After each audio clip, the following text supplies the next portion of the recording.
मैं राकेश कुमार, प्रवक्ता यांत्रिकी, राजकीय रामचंद्र खेतान पॉलिटेक्निक महाविद्यालय जयपुर।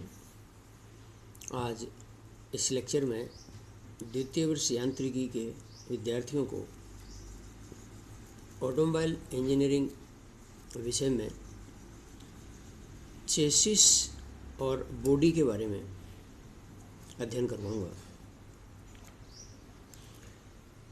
विद्यार्थियों, आपने देखा होगा जब किसी कंपनी से मेक के यहाँ से एक वाहन बन करके आता है बाहर, तो सड़क के रास्ते से एक ड्राइवर उस बिना बॉडी के वाहन को लेके जा रहा होता है और जहाँ माफ़ कीजिए जहाँ शोरूम में उसको ले जा कर के रखा जाता है, जहाँ से कंपनी अपने शोरूम के थ्रू उनको बेचती है, तो आपने वाहन को सड़क पे चलते वैसे देखा होगा जिस पर बॉडी नहीं होती है।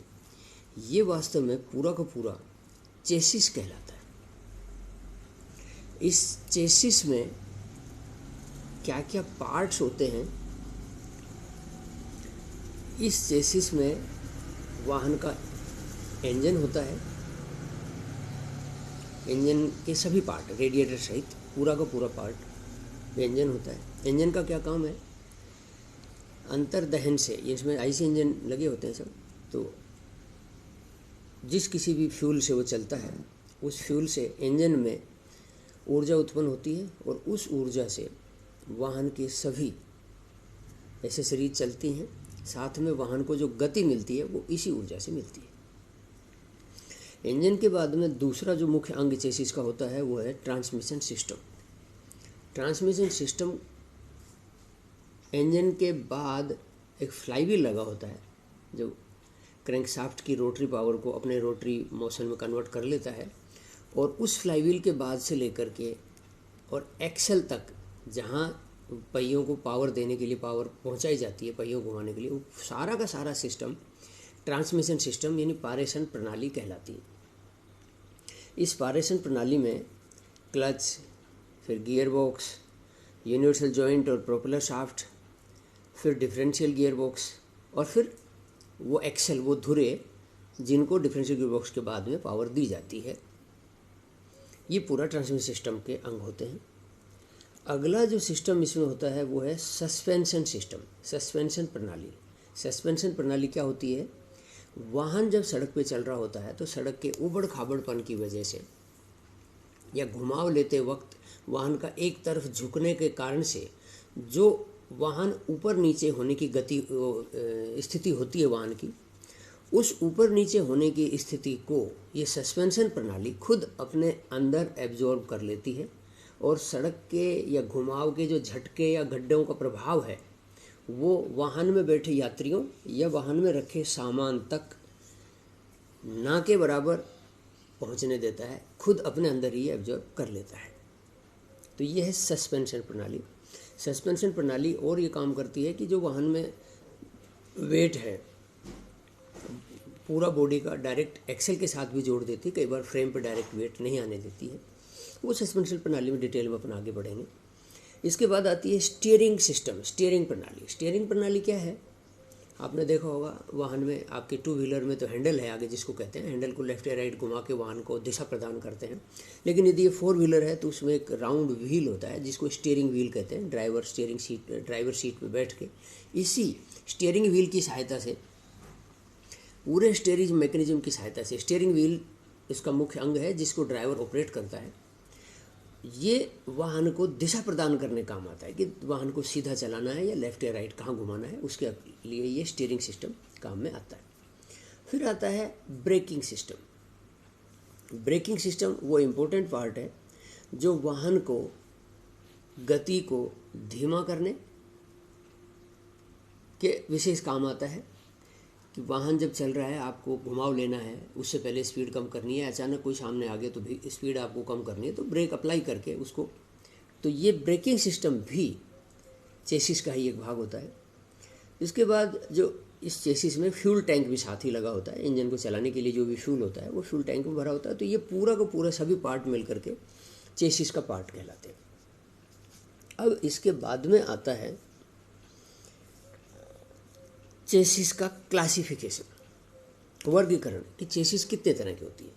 मुख्य रूप से चेसिस का 3 प्रकार से क्लासिफिकेशन किया गया है: रूढ़ नियंत्रण चेसिस, अर्ध अग्र नियंत्रण चेसिस और पूर्ण अग्र नियंत्रण चेसिस। इसको आप कह सकते हैं rigid control chassis, half front control chassis और फुल फ्रंट कंट्रोल चेसिस। तो रिजिड कंट्रोल चेसिस में क्या होता है, इसमें जो इंजन लगा होता है चेसिस में, वो चालक का जो चैम्बर है, ड्राइवर जहाँ बैठता है उस एरिया के सामने होता है, उससे आगे होता है। तो इस प्रकार की व्यवस्था में क्या है, वाहन की जो पूरी लंबाई है उसकी जो जगह का है वो पूरा उपयोग नहीं हो पाता।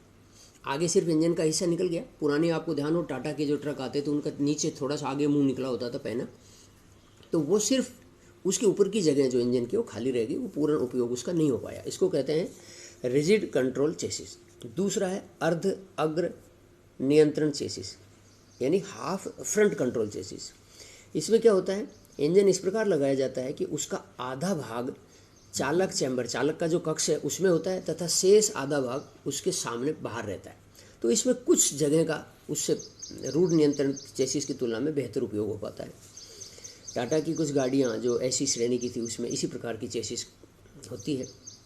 तीसरा होता है फुल फ्रंट कंट्रोल चेसिस, पूर्ण अग्र नियंत्रण चेसिस। इसमें इंजन पूर्णतः चालक कक्ष के भीतर होता है, यानी इंजन जहाँ लगा है उसके ऊपर ही ड्राइवर का चैम्बर होता है, ड्राइवर कक्ष होता है। तो यहाँ इस चेसिस का संपूर्ण एरिया जो है, पूरा जगह जो है वो यूज में आ गई है। इस प्रकार की व्यवस्था में स्थान का सबसे अच्छा उपयोग हुआ। बाद में टाटा की जो ई श्रेणी की गाड़ियाँ आई वो इसी चेसिस के, आप देखा होगा वो वाहन पे लिखा भी होता है। चेसिस के अगले तथा पिछले धुरों के बीच की दूरी, आप आगे अपन पढ़ेंगे, व्हील बेस और 2 पहियों के बीच की दूरी व्हील ट्रैक कहलाती है। तो ये तो नोमेनक्लेचर अपन बाद में पढ़ेंगे। एक और है, आप इसमें चेसिस जो है वो रिजिड फ्रेम चेसिस है या फ्रेमलेस चेसिस है। एक होता है चेसिस के अंदर जो फ्रेम बनी हुई है वो रिजिड है, पहले फ्रेम बना ली और फ्रेम के साथ फिर बाकी सारे के सारे पार्ट हैं जो इसके कंपोनेंट है चेसिस के, वो जोड़ दिए जाते हैं। तो रिजिड फ्रेम पहले होती है। और एक कंस्ट्रक्शन होती है फ्रेमलेस, पहले फ्रेम नहीं बनाते हैं, एक कंपोनेंट को दूसरे कंपोनेंट के साथ जितने भी टुकड़े मटेरियल के और जोड़ करके उनको जोड़ा जाता है, आपस में जोड़ते जाते हैं और इस तरह से एक फ्रेमलेस कंस्ट्रक्शन बन जाती है। तो अब आएगा फ्रेम के पर्पज़ या फ्रेम के यूज़। तो फ्रेम क्या है, अभी आगे चित्र में आपको दिखाया जाएगा। चेसिस में ये आमतौर पे सी सेक्शन 2 लेकर के और सी अंदर की तरफ रखता हुआ पार्ट होती है। उसके ऊपर का हिस्सा फ्लैट, जिसके ऊपर दूसरे कंपोनेंट बॉडी बनाते वक्त कोई भी जो रेस्ट करेंगे वो इसके साथ जुड़ेंगे। और इन दोनों के बीच में आपस में एक दूसरे को जोड़ने के लिए क्रॉस मेंबर्स लगा दिए जाते हैं, जो साइड मेंबर कहलाते हैं, जो मैं सी सेक्शन वाले कह रहा हूँ। इन दोनों को बीच में जोड़ने के लिए क्रॉस मेंबर लगा देता है। क्रॉस मेंबर स्ट्रेट भी हो सकते हैं और स्ट्रेट भी हो सकते हैं और क्रॉस में भी है। तो इस तरह से ये फ्रेम पहले बनाते हैं। फ्रेम के उद्देश्य क्या है, पर्पज़ क्या है फ्रेम का, ये सपोर्ट प्रोवाइड करती है बाकी सभी दूसरे पार्ट्स को, और स्टैटिक और डायनेमिक लोडिंग होती है उसको ये बियर करती है विदाउट डिफ्लेक्शन। इस फ्रेम में डिफ्लेक्शन नहीं होगा, जो भी लोड इसके ऊपर वाहन रुका हुआ है तब भी इस पे जो लोड आ रहे हैं उनको भी सहन करती है, और चलते वक्त जो झटके या किसी वजह से दूसरे डायनेमिक लोड जो आते हैं उसको भी ये फ्रेम सहन कर सकती है। अब आता है फ्रेम पे लगने वाले बल, यानी फ्रेम पे कौन कौन से फोर्सेस लगते हैं। देखिए, गाड़ी और यात्रियों का भार इसी पर आता है। तो जो इसके साइड के मेंबर होते हैं उन पर वर्टिकल ये फोर्स लगता है और उनको नीचे की तरफ दबाने की कोशिश करता है ये फोर्स। गाड़ी के सड़क पर जो ऊंचा या नीचा हिस्सा आता है उस पर चलने की वजह से जो लगने वाले बल होते हैं उनको वर्टिकल फोर्स कहें। उनकी वजह से अनुदैर्ध्य ऐंठ पैदा होती है, क्योंकि बाकी तो क्या है, सामान्य सड़क तल पर रहते हुए पहिए एक पहिया ऊपर अथवा एक पहिया नीचे हो जाता है। सड़क के उभार तथा साइड से जो, और सड़क के उभार और साइड हवा की वजह से जो बल होता है वो गाड़ी के मुड़ते समय कॉर्नर वाला भी बल लगता है जब घूमते हैं। तो ये जो साइड के मेंबर्स होते हैं इस पर डिफ्लेक्शन का फोर्स लगाते हैं। सड़क की रुकावटों से पहिए के जो टक्कर लगते हैं उससे जो बल होते हैं, तो जिसके टक्कर लगी वो पहिया थोड़ा स्टॉप सा होता है दूसरे की तुलना में, और बाकी पहिए आगे बढ़ने की टेंडेंसी में चल रहे होते हैं। तो इस प्रकार से फ्रेम जो शेप है उसमें थोड़ा सा डिफ्लेक्शन आ जाता है, फ्रेम डिफॉर्म हो जाती है। अचानक कहीं यदि झटका लगे वाहन को तो उसका जो इम्पैक्ट फोर्स आता है वो भी फ्रेम पे लगता है। तो ये कुछ फोर्सेज हैं जो फ्रेम पे लगते हैं। अब आती है फ्रेम की बनावट, shape and construction of frame. ये आगे अब आपको चित्र में दिखाई जाएगी। फ्रेम की बनावट में फ्रेम के जो साइड मेंबर्स होते हैं वो या तो स्ट्रेट लेकिन आगे से थोड़ा झुके हुए और पीछे से चौड़े, आगे से अंदर और पीछे से चौड़े होते हैं। और यदि ऐसा नहीं किया जाए तो फिर उसको दो टुकड़ों में कर लेते हैं। पहले इंक्लाइन टुकड़े होते हैं फ्रंट साइड से, आगे से अंदर और पीछे से चौड़े, और लगभग मध्य में जा कर के फिर पीछे के दूसरे टुकड़े पैरेलल पीछे की तरफ जोड़ दिए जाते हैं और आपस में इनको जोड़ने के लिए वही क्रॉस मेंबर इनके साथ लगा दिए जाते हैं, जैसे ही चित्र में अभी दिखाया जाएगा। एक फ्रेम को जोड़ने के लिए या तो स्ट्रेट क्रॉस लगाएं या फिर जो आगे चित्र में दिखाए डेलमर गाड़ी की जो फ्रेम है इस तरह की भी फ्रेम बनाई जाती है। और फिर इस फ्रेम को चेसिस के रूप में कन्वर्ट करते हैं। इस फ्रेम पर ही सारे के सारे उपस्कर जो चेसिस के पार्ट हैं वो लगाए जाते हैं। और एक ये होती है सब फ्रेम। फ्रेम के बीच में एक छोटा सब फ्रेम बना करके लगा देते हैं। तो उससे क्या होता है, व्हीकल की मेंटेनेंस से अलग अलग पार्ट को जोड़ कर रखने में आसानी होती है। फिर आती है एक फ्रेमलेस कंस्ट्रक्शन। जैसा कि चित्र में दिखाया है, यहाँ पर बेसिक जो रिजिड फ्रेम है वो नहीं बनाई जाती है। आपस में पार्ट्स को एक दूसरे के साथ जोड़ करके जो स्ट्रक्चर बनता है वो फ्रेमलेस कंस्ट्रक्शन है। अब देखिए यहाँ पर इस स्लाइड में आपको चेसिस दिखाया गया है जिस पे बॉडी नहीं है, ये पूरा पार्ट चेसिस है। और इस चेसिस में जो मैंने बताए थे सारे कंपोनेंट जुड़े हुए हैं।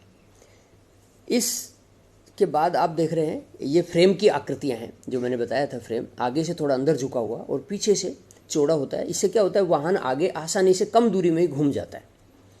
ये फ्रेम की बनावट है जो पुरानी डेलमर गाड़ी आती थी उसकी फ्रेम में। ये स्ट्रेट मेंबर नहीं है, साइड के हल्का सा कर्व दिए हुए हैं ताकि दूसरे पार्ट आसानी से जुड़ें, और बीच में क्रॉस मेंबर।